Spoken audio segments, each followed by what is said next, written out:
Well, hello viewers, David O'Reilly here, coming to you from the Daytona Road Course, where I spent the last week here in the R Factor 2 competition system doing several races in the Porsche 911 RSR GTE. Daytona's a track I've really not spent any significant time on before, so this week was a bit of a learning curve for me. Came up against a couple of little issues over race distance, not necessarily in qualifying distance, but over race distance. Made a few discoveries and thought I would share them in case they're of value to other drivers out there. So this is the story of that journey. So I've driven the Porsche 911 RSR GTE quite a bit in R Factor 2. It's in fact my favourite car of the GTEs. I did a season driving this car in VEC, Virtual Endurance Championship, and I did a season driving the Aston Martin in VEC as well, in which we won the Division 3 Le Mans 24-hour event. I've got a separate highlights video available for that. But I've never even owned the Daytona track prior to this week, so I had a lot to learn, but things worked out pretty well. I won probably half a dozen races this week in this car and had some fantastic podium battles as well. And I think I've recorded the third or fourth fastest race lap time during the course of the week as well. I much preferred the Le Mans aero settings, lower wing and longer gears, although some drivers did extremely well using the standard aero. But for tactical purposes, I felt it was much more profitable to have the Le Mans aero settings so that you're able to overtake in the straights. So just to touch on the aero package and how to make sure you've selected the aero package that you want. It will default to standard. You can see here it says standard, and you can click to Le Mans, but see here it still says standard is the forced option for this upgrade type. So over here on the left you click force setup, and now you've got the asterisk here that says Le Mans is the forced option for this upgrade type. So now you know that you've properly selected the Le Mans aero setting and the Le Mans specific longer gear ratios correctly. So we've jumped on board now. We're going to see part of a lap with my setup Daytona A, and this is a setup that did have a tendency towards oversteer in critical moments, particularly as the race wore on. It was lovely in quali. I think I got a low 43 as my best quali lap.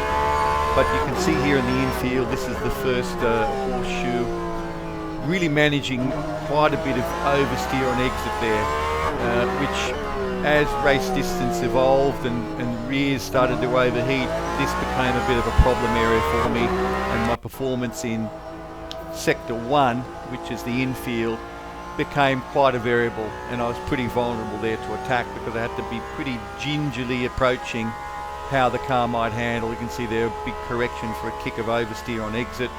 Going back up to full speed now for the same couple of corners. That's the first horseshoe, and we go through the dog leg towards the second horseshoe, and we'll just see exactly the same corner but at normal speed. And I was really having to drive around a bit of oversteer, and it was causing problems and causing mistakes. I had several errors during races which cost me dear. Turn 6 here in particular was quite scary because the fronts would hook up a bit too much and there'd be a big oversteer moment on exit.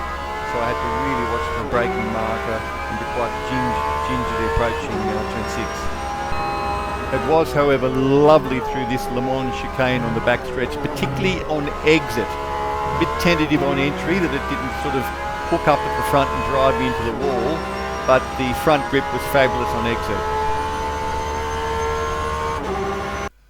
Okay, so I'm going to start this chat about setup with a pretty brief run through on the basic changes from the default setup. I'm not going to go through that entire process because that's covered at great length in my SimRacing performance guide video series. But I'm just going to touch on a few changes just to put things into context. So what I've done here is I've loaded, we've got the default setup, and then I'm showing the changes to what we're going to call Daytona A. So fuel level, that's really not a big deal. Engine mix, we normally race on quali mix. So let's look at cooling. So straight away I've blanked the water radiator and the oil radiator to the maximum, because having tested it at Daytona with the high speeds there is no need to give any more than the absolute minimum of cooling. So that means the maximum radiator tape. It shows here that you can adjust gears, but you actually can't. If you try and adjust gear ratios, nothing happens, and the same with all this. So, but on this page, diff preload does work, and so in my earlier testing I've lowered diff preload down to 70, so that's kind of my default setting now for this car before I do any track specific changes. Front tyres, I've got asymmetric pressures, because some tracks really most tracks put extra pressure on one side of the car, and I like to establish an even hot tyre pressure, which in my experimentation and testing results in a more reliable braking, less yaw rate under braking. We've gone higher on front camber. We've gone a little higher on rear camber. Brake bias has been moved, and we can see here that my maximum braking force is down to about 88%, just to avoid lockups. Now that's something you really do need to test. But also here we are, the brake duct blanking at Daytona, where we've blanked. I think we're blanked. Front blanking is on 33%. And rear blanking is totally closed. I'm a bit surprised that I didn't use 66% blanking for Daytona. I won't get heavily into spring rates and packers and stuff, but I did find with this car on certain tracks, a bit of front packers was important to maintain stability on turn in. So there's some of the settings versus the default setup. But see, we can see here we went lower on front packers, we went lower on ride height, front ride height, rear ride height, got the car nice and low, a lot lower on rear packers. So that's just showing some of the standardized settings. Dampers, slow bump and rebound, fast bump, fast rebound. I'm not going to go into in detail in this discussion, because it doesn't get touched in this discussion. But you can see here we've done some stuff to make the front react that little bit more in previous setups. There's nothing to see in that one except wheel range, nothing to see in that one there. But now I'm going to load Daytona A, and I'm going to load Daytona B. I'm going to compare Daytona B. So Daytona, we've been racing a lot this last week or 8 days on the R Factor 2 competition system at Daytona in the GTEs. I've been driving exclusively in the Porsche. Never really liked Daytona much, never spent much time there, but I thought I'd give it a go because I quite like the car. And so that's what the adventure's been this week, and I've learned quite a bit, so I thought I'd share some of the stuff I've learned. Now by this stage we've probably shown you the first video of Daytona A setup, and going to discuss now the changes that we make to get to the Daytona B setup. But I'm going to do it in a slightly different order to where it's laid out here. I'm going to go, first of all, I'm going to go to springs. We went one click stiffer on front springs to reduce corner entry oversteer, to get the car's balance a bit more neutral. There's a real tendency not to want to lose that sort of scalpel-like feeling at the front end, that when you turn in you get this incredible instant response, because it is something that's nice to feel and you like to see the front of the car turning in. And I can get away with it in qualifying. I may even use the Daytona A setup for ongoing qualifying purposes. But in a race environment, a couple of things happen. As the tyres get hot, the rear tyres get hotter, and it just in the intensity of a race situation with changing fuel loads and in battles and tyre wear and everything, I was making mistakes which were mainly around the issue of oversteer in braking zones. I've shown, I think, the turn one, I had problems on the chicane on the back straight, where really I was having to manage a lot of unwanted oversteer. So we increased the front spring rate, went back out. It felt very safe and reliable, but I needed, where I was still lacking a lot of response, I was lacking response on that chicane on the back straight. The front tyres were just taking too long to bite to make the exit apexes of that chicane. So I needed to fix that because it was stopping me from catching people and attacking people because I was too slow through that chicane. So what I did was two things. I went back to the diff and I lowered the preload from 70 down to 50, which just helped the car have an ability to rotate a bit easier. It was just a bit turnier in that chicane. It was a little bit turnier in the infield as well, but in a very nice, predictable way, and the oversteer was very manageable. So essentially, with that stiffer front spring, I didn't need diff preload to be as high.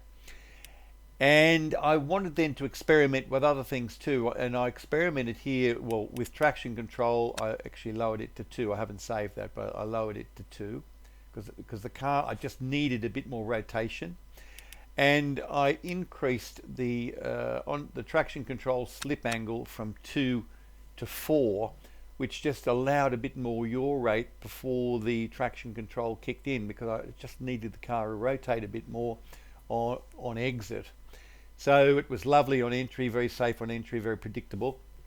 But those couple of changes, despite having moved the spring rate up 1 click, those couple of changes, the diff preload, traction control in those 2 areas there, just made the car again just that little bit nicer, easy to get to the apex on exit. So I then had a very, very nice car that I could push harder, and I could just be more confident on turn in that it was going to be more manageable, more neutral, and I wasn't going to be continuously correcting oversteer on corner exit.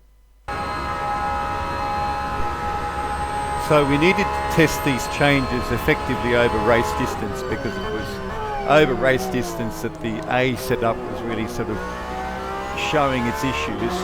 So what I did here was I put in single player mode, put fuel use and tyre wear ×2, and ran a 58 litre stint, so full race distance simulation, but on tyre wear and fuel use ×2, because I just don't want to spend 30 minutes lapping with the pair setups, and this in my experience works quite well.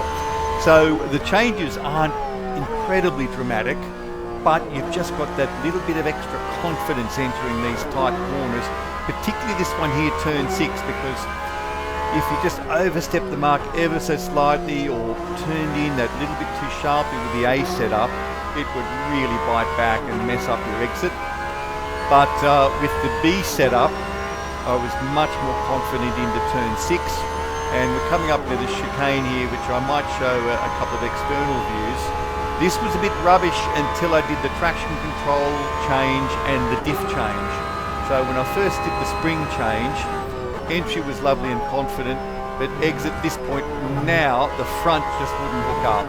But with those other couple of changes, I forgot to mention as well, I moved brake bias back 1 click as well, which will always promote a little bit more oversteer. So with those elements, diff, 2 sections of traction control and brake bias moved, suddenly I had the car working quite well in that chicane on the back stretch, which tactically was really, really critical when trying to think about overtaking people. And this was the money shot as well, into turn 1, so much more confidence to push it. A rear that didn't want to loop around. So that was all feeling really, really good. And that's how it looked on Motec. If you haven't used Motec before, that upper white line there, wherever it's climbing, it's showing where the new setup is gaining lap time. So you can see a lot of advantage in sector 1 through those tight turny little bits, real upward trend in turn 1, and that final little bump about 2/3 of the way along. I'm going to do an annotated version of this in a second with some circles around them. That's showing a very minimal time loss through the chicane after making those secondary changes. So you can see turn 1, we've got a quick entry, exit's not quite as quick, but general upward trend in terms of lap time gain. The rest of the sector 1 infield, then level pegging along the straight as you would expect, and then where I've got the purple and the red, it shows you much faster on entry, slightly slower on exit, but a very minimal time loss in terms of total lap time. And now we go to the results of the long run tests, and you can pause that on your screen if you want to look at the numbers individually, but very seldom do we see such a clear example of a setup improvement there. Pretty much 144s consistently, so consistently half a second quicker and much safer as the race evolves. So in the actual next race that I did with the B setup, its personality was slightly different again, away from double fuel consumption and double tyre wear. The setup took a little bit longer to come in, so it did feel a touch understeery for a couple of laps, but then got better and better as the race wore on, and it was very, very nice to experience. I took this picture after 10 laps of an 18-lap race just to capture the tyre wear figures, because it had improved so much. So thank you very, very much for joining me. I hope that's either been useful or entertaining, or maybe even both. Hope to see you at the next one, and hope to see you on track in the R Factor 2 competition system soon.